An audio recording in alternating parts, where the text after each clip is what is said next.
Have you ever wondered why some leaders and companies can inspire just like this incredible level of loyalty? I mean, people will literally tattoo their logos on their bodies? Why is that? Well, today, we're diving into Simon Sinek's really powerful idea, Start with Why, which is a framework that gets right to the heart of that very question. So let's just start with the central puzzle that Sinek lays out. I mean, think about it. Why will someone tattoo a company's logo on their arm, while a competitor, selling pretty much the same exact thing, can even get a repeat customer without offering a discount? This isn't really about features or price. It's about something way, way deeper. You know, to really understand the companies that get it right, we first have to look at what most companies do instead. They tend to lean on what Sinek calls manipulations. These are super common tactics that, sure, they drive short-term results. They might get you a sale today, but they will never, ever earn you loyalty. And these should look pretty familiar, right?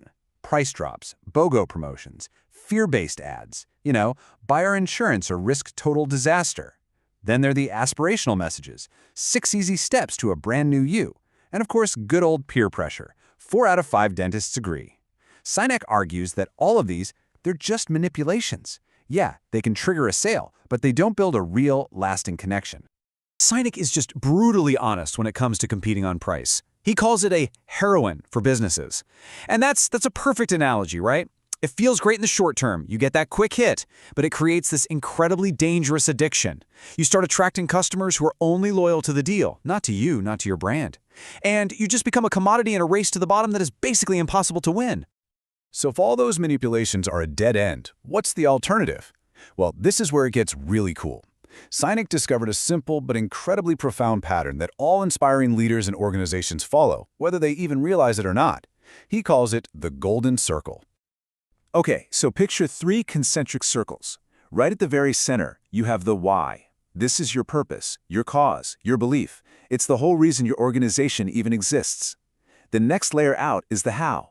These are the specific actions you take to actually bring that why to life. And then, on the very outside is the what. And that's just the result of your actions, your products, your services, whatever your job function is. And this right here, this is the secret sauce. Almost every company on the planet communicates from the outside in.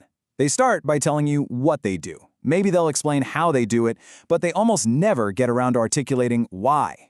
The truly inspiring organizations, they flip this whole model on its head. They communicate from the inside out. They start with why. Let's look at a classic example because it just makes it so clear. So before the iPod, a company called Creative was actually first to market, and their message was pure what? A 5 GB MP3 player.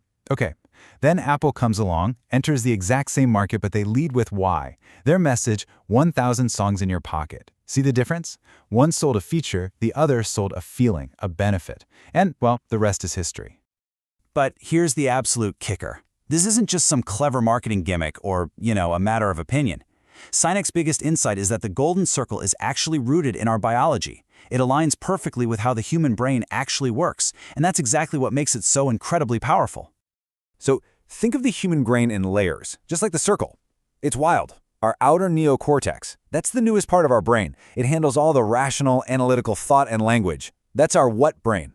But deep inside, the limbic system, that controls our feelings. Things like trust and loyalty, and it's the part that actually drives all of our behavior and decision-making. That's our why and how brain. And this explains gut feelings. You know what I'm talking about, right? They're not random. They come from that limbic brain, which has zero capacity for language. It can't put its decision into words, it just feels right. So when a company communicates its why, it bypasses that rational brain and speaks directly to the part of you that actually makes the decisions. All the facts and figures, they just give us the language to justify a choice we've already made with our gut. So when you start with why, you're not just selling a product anymore. You're tapping into the deepest human needs we all have for trust and for belonging. People don't buy what you do, they buy why you do it. Sinek uses this fantastic analogy. Imagine a trapeze artist. They are only going to attempt some daring new trick if they have absolute, complete trust in the person who's supposed to catch them and in the net down below. It's the exact same in a company. When people trust the culture because they believe in the why, they feel safe enough to take risks, to innovate, and to really, truly commit to the cause. And if you want a perfect real-world example, just look at Southwest Airlines. Their why has always been to be the champion of the common person, to make air travel accessible to everyone.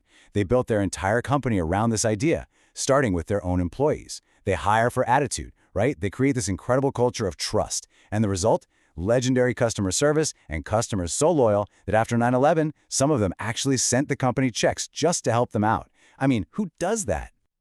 But here's the paradox, and it's a big one. Sinek warns that for an organization that has a crystal clear why, the single greatest threat it will ever face is its own success. This is what he calls the split. See, as an organization gets bigger and bigger, it becomes a lot harder for the founder to make every single decision. And the focus can slowly shift away from that original why to just chasing the metrics of success, the what. The megaphone gets bigger, but the message itself gets blurry. AOL is just a perfect case study of this danger. In the early days, their why was so clear and so inspiring. Get America online. Having an AOL email address was a status symbol. It meant you were part of the future. But as they just exploded in popularity, their focus shifted to the what, subscriber numbers. The why got lost in the noise. The split was complete, and today that same email address symbolizes the exact opposite of progress. So after exploring how this whole thing works for these massive organizations, Sinek brings it all right back home. Because the golden circle isn't just a business tool, it's a life tool. And here, Sinek makes this really critical distinction. Achievement, that's a what. You hit a target, you reach a goal. But success is a why. It's that feeling, that state of being that comes from living in line with your purpose. It's why you can achieve a whole lot of stuff and still not actually feel successful. Which brings us to the final, and honestly, the most important question of all. It's not about what you do or how you do it. It's about why you get out of bed in the morning. What's your purpose? What's your cause, your belief? Because once you can answer that, everything else just kind of starts to fall into place. So I'll leave you with this to think about. What is your why?